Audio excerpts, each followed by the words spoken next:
Welcome, friends, to this episode of the Sync Your Life podcast. Today, I'm being joined by Kelsey Jack.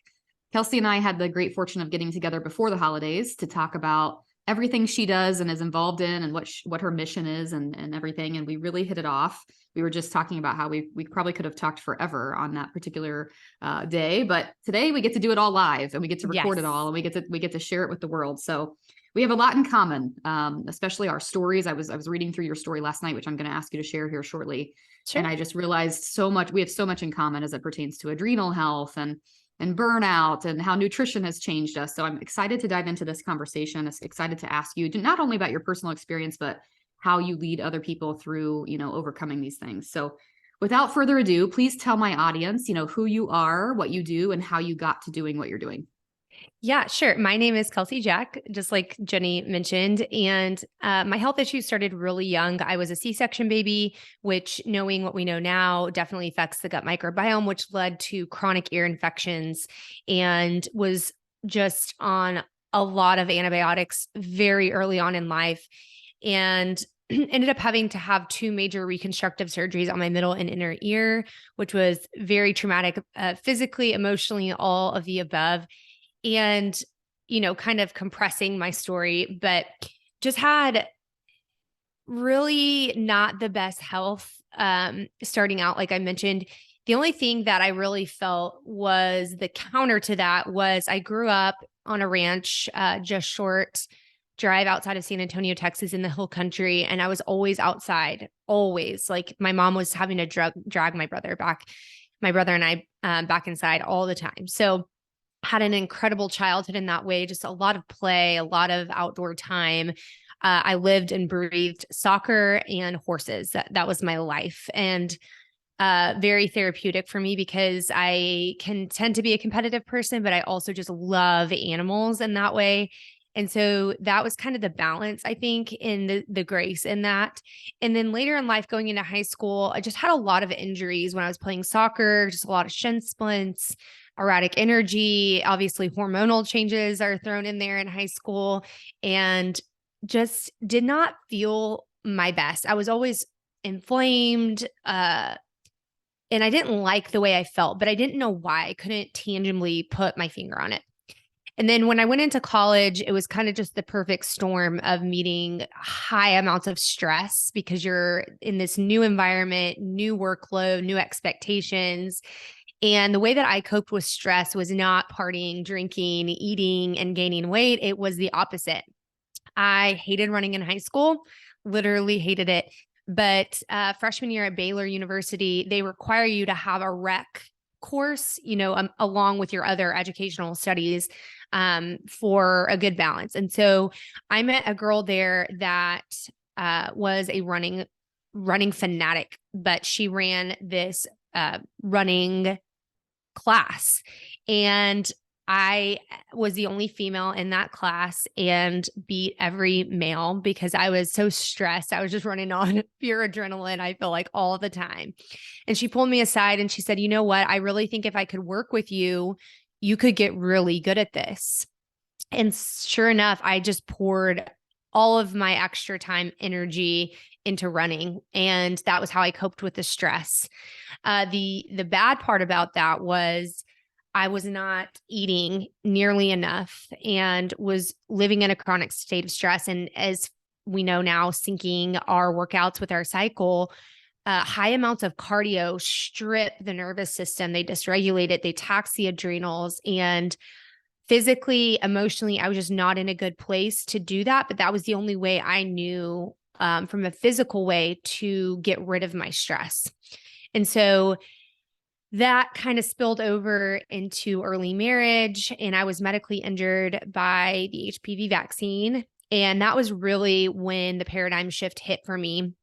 And it was a huge wake-up call because I remember being in my OB's office, fixing to be newly married, and she's, their typical reaction is, let's put you on birth control, and hey, this new vaccine's out, let's do it. I had no idea at that time. I was 22 years old and was really just very in a scared position. And that's where I got completely fed up with the traditional model of care. I had my daughter a few years later, and I like to tell people that I birthed my adrenals out with my first baby. Like they were just at that point done. I was all give, no replenish, and it showed. I started dealing with debilitating panic attacks, could not leave my house, could not do much of anything. I was wired at night. I felt like I could go run a marathon, but I was so tired during the day.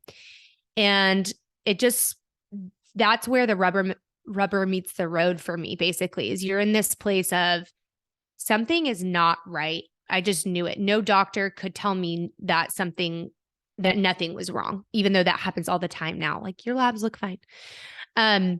So the difficulty really put me at an intersection. Like, what are you going to do? And it was then and there that I figured out you've got to be an active participant in your own health journey, and you've got to show up for yourself. No one else can do that.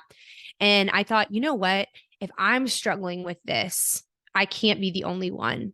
So what am I going to do about it? I enrolled in the nutritional therapy practitioner program through the Nutritional Therapy Association. And I was so fascinated by every single thing I learned. It was so opposite of what any type of education had ever taught me, but especially within the pharmaceutical complex. And what just blew me away was the amount of healing I experienced in my own journey through that process. And so I thought, I have got to find a way to help others, because I know that I'm not alone in the amount of stress I have endured, the mood imbalances that are involved in this process. My sleep is a wreck. And so my passion is truly now to help others save hours of research and get to the root cause of what is driving those symptoms, because I've been there. I have a lot of experience with it, and I know what it feels like to be in that position, and it's not a fun feeling. But I wish that someone could have told me what I was going through, that it could have been mitigated by totally changing my nutrition, looking at movement in a totally different way that wasn't stressful to the body, supporting my metabolism, which we as females are not taught how to do that. We are taught to diet, to lose weight, to restrict calories, to look at calories as purely calories in, calories out. And so I specialize in nutritional therapy, but I also am now doing blood chemistry. So I do labs. I can do hormone panels, I can do gut panels, I can do blood panels, and all of that, and hair tissue mineral analysis testing. So that led me to restructuring how I do business and I help my clients. So I totally revamped Holy Well just about a year ago. I upended all my systems and processes on the back end, and I work with clients in a 90-day timeline. And it's very focused on what we're going through 30 days at a time. And I like to call it a very hybridized approach, because it's automated and it's personalized. So all the education is automated through your portal. You only get to see the month that you're on and what you're going through, and you have a very clear set of instructions of what you're to do day by day. It's chock full of insane amounts of resources, education, that sort of thing. But during that time, we're also looking at what is personalized to you through labs. So everything is hyper personalized to you. It's precision supplementation. And the reality is we're all unique in what we need. And I can treat Sally and I can treat Mary, and they can both struggle with the same exact things, but the root causes and the drivers are completely different. And I like to say that I am very obsessed with the foundations of health, which are digestion, blood sugar regulation. A lot of women don't understand just how much blood sugar regulation impacts their hormones, minerals, replenishing minerals, because stress really takes a toll on mineral reserves, fatty acids, proper hydration, and then a properly prepared nutrient-dense diet. But then in month 2, we really go into nervous system dysregulation, the liver, the HPA axis, how light affects all of that. And then in month 3, we really get into redox and detox. So it's really a comprehensive program in that way. And it came out of the pain points of my own life. And turns out my inclination was true, because so many females struggle with that exact thing, and they're left feeling very helpless, or their only answer and solution is to be put on a pill, whether that be hormonal birth control, whether that be an anti-anxiety pill or an antidepressant. And what I just got really frustrated with was going, your only hope is to take this for the rest of your life. And I just said, I'm not going to do that. I can't be left in this position feeling like I can't catch my breath multiple times a day. My hand shakes when I try to make a to-do list. I am not motivated to do anything because my overwhelm is so high. And so the biggest mission behind Holy Well is truly to reclaim whole health, but it's to offer hope and healing, because the body can heal given the correct things. Absolutely. Yeah, so many things that you just, I took a bunch of notes already, so I hope we have enough time in this episode to cover everything. If not, we'll have to have you back, because I've got a page full of stuff. But, you know, I find myself saying this on a lot of interviews that, you know, kind of like my story was with migraine and dealing with sort of a similar situation and feeling like I'm not just going to take this medication that's giving me kidney stones and everything else, like just because you have no answer for my root cause.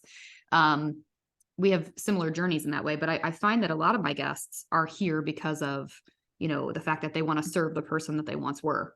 You know, they want to really just say, hey, I might not be a full-on expert. You know, I'm not the head of the Cleveland Clinic by any means, but I'm also a couple steps ahead of where you are. And I want to make sure that I turn around and tell you what I wish I would have known when I was in your shoes. So you said, you know, our pain points become our story of healing. And it's so true, because I feel like this is what I'm uniquely called to do. You know, yeah, my degree was in English writing and communications. I thought I would work in book publishing or whatever. Yeah. And I'm like, if you would have told me that I would end up in health and wellness, talking about women's hormones, I'd be like, what? But it's my story. Yeah. It's my story. So many things that you said, that I want to talk about, but I'm going to try to zero in on the most important for right now. The first thing that I want to say is, yes, first of all, I just did a series of podcast episodes. The one I just recorded for my next solo round is actually on PCOS and blood sugar regulation. And my last week episode was on gaslighting in women's health, talking about what I call the overprescribedness of oral contraceptives. Even more recently, I'm hearing more and more about, let's just do a hysterectomy. Let's just do an ablation because we have no other answers. So this is everything you just said. I'm like, I wanted to be like, you know, like everything jives with what I've been teaching as well. So I want to talk about it. I just sort of pull out a couple of pieces of your story, because I think that, you know, people who listen to my show are like me. That's why they listen to me. And a couple of things really resonated with me. You said you found yourself early on in your story coping with stress through exercise. And I find this to be so common, myself included. A couple of days ago, I wasn't feeling well, and I was like, but I have to exercise because I need that stress relief, you know? And then you have to really tell yourself, like, no, my body's giving me another signal. I need to listen to the other signal. And I say this often, but one of the biggest testimonials and most frequent testimonials that I get from women who take my course is they say things like, I felt like taking this course taught me how to listen to my body and gave me permission to finally rest when I needed rest. So many women use exercise as a form of stress relief. And while that's okay to a degree, it can lead to adrenal failure, essentially. It can lead to really putting your body in a state of fight or flight, which then, of course, can impact your reproductive health and your menstrual cycle and all that sort of stuff. So I wanted to just mention that, but I also wanted to say, you know, I want to ask you the question, compared to where you were then with, you know, kind of coping with stress through exercise, how do you look at movement now? You mentioned that you're kind of interested in cycle syncing. Maybe that's what you do. I don't know. But how do you look at exercise now, and how do you make it work for your body? Totally different, right? Because I think when you have a understanding physiologically how the female body functions, so a lot of Jenny's listeners will know this, but I think we are done such a disservice because females are not even taught that we have 4 phases of our cycle, and you can optimize. What I think is so cool is it's like a lottery ticket every week. What can I do with strategy to work around the 4 phases of my cycle? And I did not know this. I was on a podcast a couple months ago with Dr. Anthony Balduzzi, and he said, you know, it's so cool because females are so much more hormonally complex. They can actually recover faster in strength-based workouts than males can a lot of times. And I think instead of, there's a lot of things I could say to this. I think exercise is set up very much like a work week, and it's set up to serve males on a 24-hour hormone cycle. Females are not made that way. And so I think asking yourself, how do I feel today? And really going, is it a tiredness that I know is I need to exercise to gain more energy, or I need to eat more today and exercise? Or is it a tiredness that I need to honor my body and stop resisting rest? And I think if we can come to terms with the fact that we are so much more balanced, inspired, and energized when we can work out of a place of having adequate rest. And so I've just gotten really good of going, I have to remove my own expectations. Is that mindset healthy? What am I trying to achieve? What's my end goal? And going, I'm going to go work out. Is it so I can appear a certain way, or is it really because I want to fuel my body today? And how do I do that well? And so no matter what day, whether I decide to do a strength-based workout or not, I usually walk twice a day, because I think that non-exercise activity, thermogenesis, which is neat movement, is one of the most underrated forms of exercise. It lowers blood pressure. It regulates blood sugar. It regulates the nervous system. And if you can just feel good that you push yourself on a really good long walk instead of strain and stress your body, that brings a lot of peace and mental rest to that side of worshiping exercise and feeling like that is where I'm gaining my confidence and my identity. And that has been a journey. Even just 2 months ago, my husband and I have been listening to a guy named Jamie Winship, and he talks about co-creation. And if you're a believer, really how God created us was to be co-creators with him, and how we derive our unique identity in Christ. And I think if we can, as females, understand that our identity has been so stripped, and it's a black and white facade, essentially, of you're deriving your worth only from X, Y, or Z. If you can get really curious about who you really are, what God wants you to co-create with him, we will stop operating from a deficit, and not just a caloric deficit, but an identity deficit, a confidence deficit.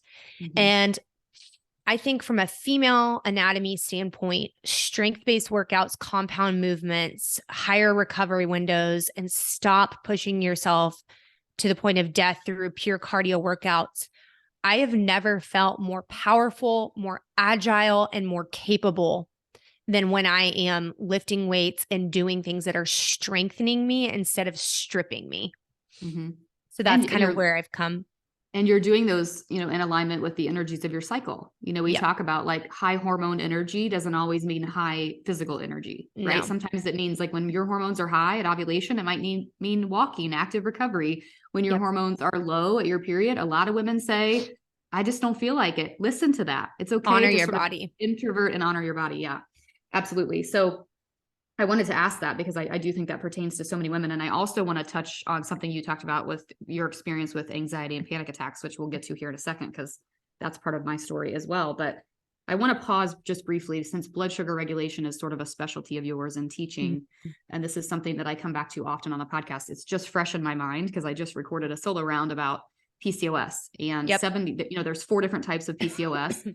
And the most common, or I guess the most common root cause, is blood sugar regulation, dysregulation. And so a lot of women will say to me like, well, what does that even mean? Right? Because traditional medicine, and I like to summarize by saying traditional medicine just literally calls PCOS a group of symptoms.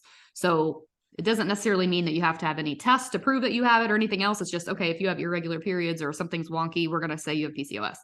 Whereas functional medicine looks at it a little bit differently. They say you truly only have PCOS if you have androgen excess, if you have male testosterone, male hormone in excess. So that's number one, right? So don't just take the diagnosis for what it's worth. Do what you were just saying before, be your own best advocate, ask more questions, ask for that testing. And then once you do understand, okay, maybe you do have it, let's say you got the proof, then it's important to say, what's it coming from? Right. Like, and I talked about that on my solo round, which I'll link to in the show notes, but blood sugar tends to be the biggest underlying cause for PCOS for 70% of PCOS women. Mm-hmm. So I want to talk about it just briefly because it is that important. And this is a hormone health podcast.